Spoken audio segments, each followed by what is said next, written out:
Okay, the local couple told us about this primitive campsite. I did not know it was here.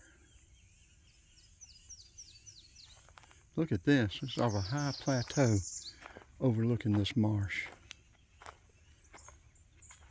This should be a very good sunset.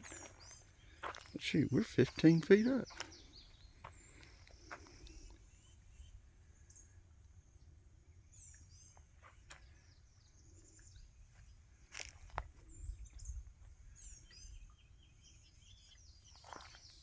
It's looking west, of course. You see the sun.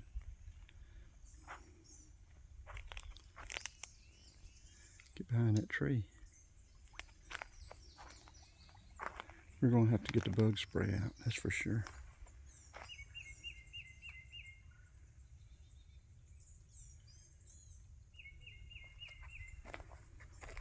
There's something down there, but I don't know what it is.